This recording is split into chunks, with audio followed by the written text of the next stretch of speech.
Good afternoon, members of the public, the media. I am very happy that you are here today to witness this press conference. Recently, everyone has been involved with the discussion about the increased fuel adjustment rate.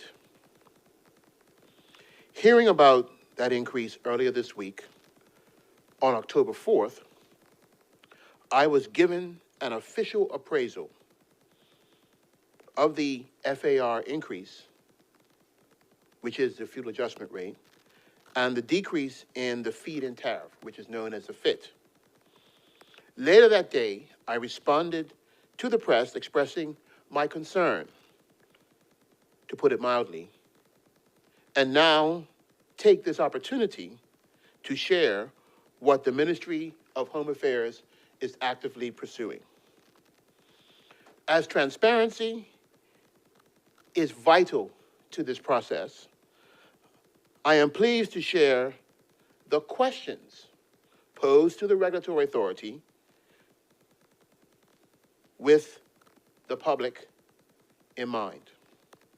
The chief goal of those questions is to fully understand the methodology used to determine the various rates.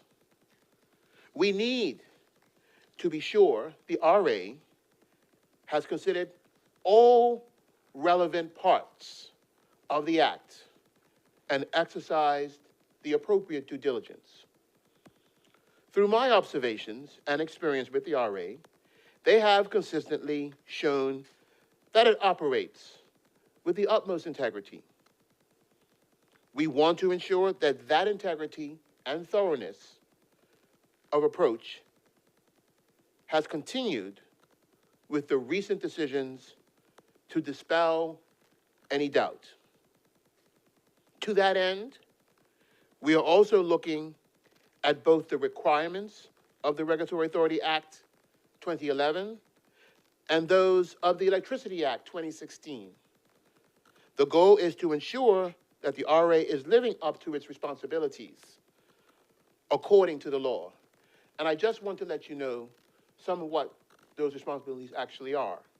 They exist under Section 12, they exist under Section 16, and they exist under Sections 50 of the Regulatory Act 2011. Let me be very clear. We want to make sure that the RA is doing the right thing. We are also exploring what legal options are available to us to pursue should it be clear that there was an error in the law through the inquiry that we are pursuing. I know that this process of discovery may take some time, and we look forward to updating the public in due course. With that said, I assure you this is not just saber rattling. If there are errors in the law, we will hold the RA accountable and make sure that any mistakes that are apparent are rectified. We understand that Bermuda's economy, Bermuda's people, and our environment actually deserve no less. And let me just also make it clear.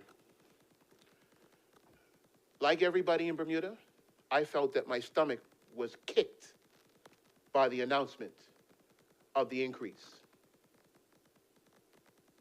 to the FAR and the reduction to the FIT, which speaks to the policy to try and promote the distribution of solar. And that adjustment potentially interferes with the government policy. So, yes, the FAR rate was increased. I, like every other person in this country, felt that something was terribly wrong. But, as a minister, I must pursue a process of due diligence in a proper manner to get the truth. Because the people do want answers, and the government is here to make sure that the people get the answers they need around this issue. And with that, I'm happy to take any questions.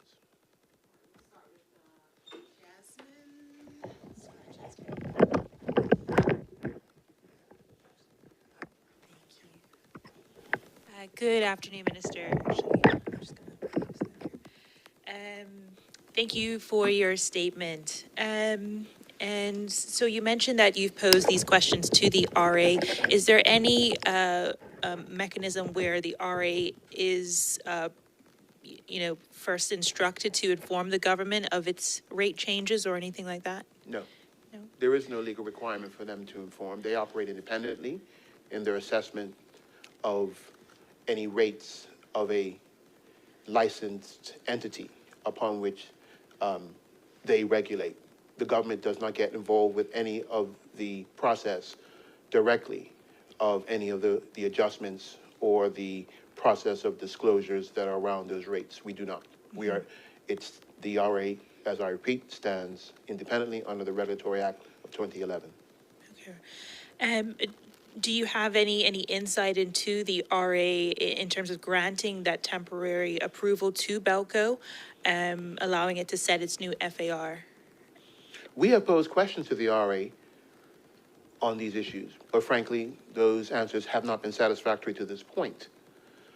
But I do have the capacity to ask questions and to give directions under the law, and we've asked and we've posed very specific questions, which we receive answers. And as I stated earlier, I have an official communication that I have sent to the RA, of which we will provide the press shortly. So you'll be able to see exactly the questions that we have posed. Any ideas on how long it could take to get a response from them? You said it may take some time. Well, we expect answers as soon as possible, if not immediately, to all our questions. These, frankly, are questions that the RA should be able to easily answer if they have followed the proper process and due diligence in coming to the decisions that they have around the adjustment of the fuel adjustment rate or the feed-in tariff. These should be questions that they could answer fairly easily.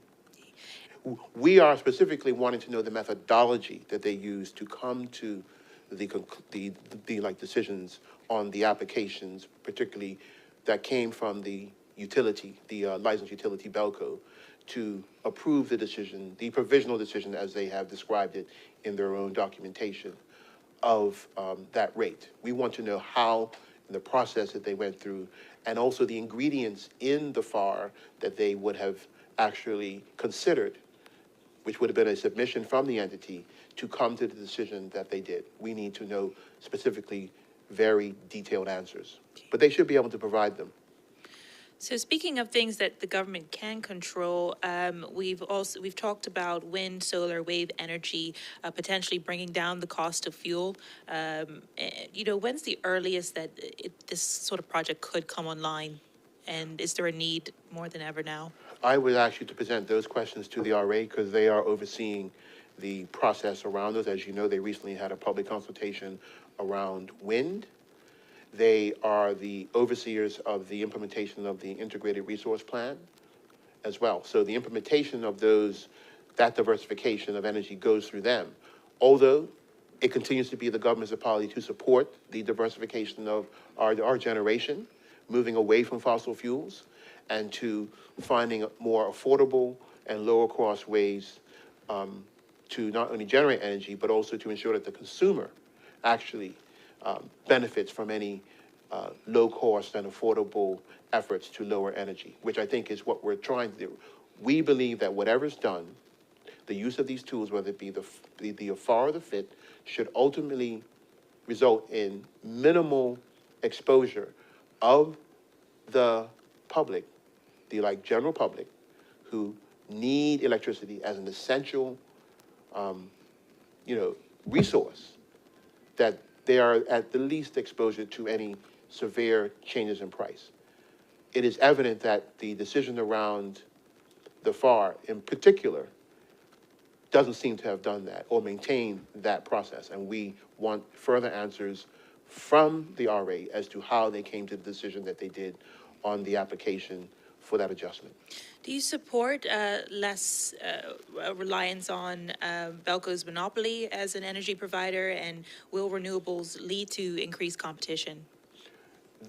The whole process that we're going through as a country, as articulated in the Integrated Resource Plan, is to diversify the generation of energy, which will mean that not only Belco will be providing energy that is relied on for generation. It could mean others who might develop a wind and offshore wind farm. That doesn't necessarily have to be owned by Belco. It could be owned by some other suitable applicant. That is why, as you know, we are looking at, through the innovation process, wave energy. That particular wave park is owned, at least it's in its development, by someone else. It will not be operated by Belco, but they will be selling energy back to Belco. And the same thing is with, as you right now, even right now, with the 6 megawatt finger that is owned and operated by someone else who sells that power back to Belco. Even as we speak, the incinerator itself, which is owned by government, sells power back to Belco. So we want to advance further the amount of diversification of generation in Bermuda. That is the plan. That is what the vision is. That is the goal by 2035. That is expected to be post-2035. That will be what Bermuda looks like. Do you feel that this increase might have been necessary if Belco was fueled by LNG rather than heavy oil? I cannot answer that question. That's perhaps a question better put to the RA, who have more technical understanding of these things, or to perhaps Belco. They can perhaps answer some questions about whether the use of different fuels might result in different cost structures, but that's better answered by them. Sure. And we've just heard some speculation within the community. There was concern that the head of the RA currently is a former Belco employee. Are you, do you have any concerns with, perhaps the background of that individual in terms of decision-making going forward? The staff at the RA are very, very competent and able persons. As I said in my statement, I have a relationship with them which I understand them to operate with the highest of integrity. So I'm not going to stand here and question any individual's integrity, because it's the institution of the RA under the law that I deal with. And that is what I'm going to keep my comments towards. I don't believe it's fair to speculate about where somebody may have worked before as to influence necessarily where they are now. We all, in Bermuda, it's a small place, work different places. It doesn't mean that we have a bias. But certainly the persons at the RA are highly skilled, have highly qualified expertise, and I have come to be very respectful and reliant on those expertise. I just want to make sure, as I've said in my statement, that everything is operated with the highest level of integrity and that the law has been followed. Let me be clear. As I said earlier, I felt just like everybody else, I had a kick in my stomach by that rate that was published. People are angry. People are upset. People are dealing with the high cost of food, higher mortgages, higher interest rates, and just higher overall cost of living, and potentially even less salary that's not moved to that. People are hurting. So to have such an increase imposed on them for an essential resource that they cannot live without is a problem. And it has resulted in a serious negative response within the community. I would like to also say, I do not condone any acts of violence or any actions against anybody who works for Belco or anybody who works for the regulatory authority. That will not be tolerated either. Everybody has a right to protest. But I, like everybody else, felt not happy about what was announced earlier this week or over the weekend. And as a minister, though, I must pursue a process to get the answers so that the public can feel confident that this process is not going against them, or that somebody isn't, as you are alleging some have said, helping out the utility more than they should. That has not been my experience with the RA. I'm not going to suggest that that's the case. But it's important that the government stand up for the people's interests, and make sure that they can be assured that none of that has happened, and that what the RA did in its processes was fit for purpose, was according to the law, and can stand up to the rigor that the public requires. And that also, ultimately, that the RA fulfills its mandate as protecting the consumer interest. That is also a part of their role. They are to protect the interests of consumers, not to become the very entity that the consumers cannot trust or feel is there representing them, as they have to engage often with a regulated entity that has a lot more money and a lot more power than they do.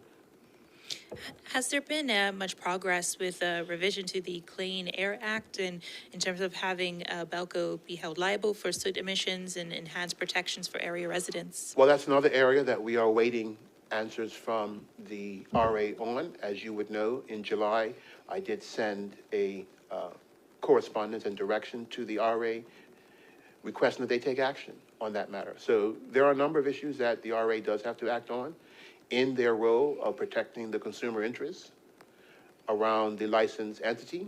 So again, it's the RA that will provide the eventual answers as to what will happen in relation to Belco and the issue around the soot emissions. I think that's all from me. Thank you. Thank you, Jasmine. Jonathan, show me that I can, there you go. Sure. Good afternoon, Minister, and thanks for this. So maybe I might not have followed you, but surely if the RA makes errors under the law, does then the government not share a part of the fault in that? No. The RA operates independently. We have no role in the process that they do in fulfilling their duties as regulating licensed entities. The law is very clear, and you can go to the Regulatory Act of 2011 and see that the role of the minister, I cannot direct or interfere with the RA in their role of regulating any particular entity. That is against the law. If I do it, I am breaking the law, and I will never break the law. But I do have a role in being able to ensure that the RA is mindful of government policy and is mindful of what their role is as a matter of public interest. And I can certainly remind them on matters of policy and also as to what their role is. And if I find, and certainly as the minister responsible for the regulatory area, find that they may not have followed the law, the appropriate action can be taken by me as the minister, as a legislator, to actually correct any errors, or certainly work with them to correct any errors that may have appeared. But I certainly don't have any role in these specific decisions. Oh, I know that, sir. What I meant was, I guess if it turns out that the RA has followed the procedure under the laws that was set, resulting in this, then, and the government writes the law, then there's a kind of mutual fault there, is there not? I don't believe so. I mean, I'm not the one who goes through the process for them to make their decisions. They make their decisions independently But under the law. of the, of the government. So the government empowers them to act independently to do certain things. The government doesn't have any role in them acting independently. That is their sole responsibility. So they have responsibility for what goes right, and they also have responsibility for what goes wrong. But I have responsibility to ensure that in the public interest and in a matter of policy that they do the right thing as well. I think that is fitting for my role in our relationship with the RA. They have served the country well as an independent body. I have confidence in that, but I think under the current conditions, the decisions that they've been made deserve much more critical review, and they should have to show transparency not only to myself but to the public that they've done the right things, that they've gone through the proper process. Although I think it's very clear that the public is not happy, so they will even have room potentially to make adjustments if they have, because this is a provisional, at least one of them is a provisional decision, of which they can make adjustment if need be. But it's still my duty, as I've outlined in my statement, to make sure that they follow the law, that they are operating with the highest level of integrity, and that they are transparent with the decisions that they make as a public body that operates under public law. You touched on, I believe it's the FIT. That's the money I get back from my solar panels. And Yes. that they've cut the Yes. revenue that people are going to get. They basically admitted they had miscalculated on that. Well, that's Is a that not a bit concern. of a kick in the teeth for us if they miscalculated it? Well, kick in the teeth, kick in the stomach. I guess Bermudians are getting it really hard right now, but we can't have regulated entities having this sort of thing happening too often. The FIT has been set in a way to promote the uptake of renewable energy. Renewable energy is a key component of how our country is going to move away from the dependence on fossil fuel. Less use of fossil fuels means a lower demand and less that has to be purchased, which should actually mean that our exposure to the shocks of the price of the use of fuel and of fuel should reduce as well. So anything that retards that is a problem for the government and certainly is a problem for all of us who desire for the country to move away from fossil fuels. So we will also be looking at that with the RA for them to show us the methodology upon which they felt they could reduce. I'm not happy with this, with the FIT, frankly, going down, because I think it actually goes against the policy of us promoting the adoption of, particularly on a commercial level and a larger utility level, the use of renewables. Yeah, I mean, it seems like they basically said, uh-oh, we didn't do it right, and so now it's cutting from what, 0.22 to 0.13, if I got it right? It was 22 cents or so originally, and they reduced it down to 0.13. Yeah, okay. That's not, I mean, anyway, we know what has happened.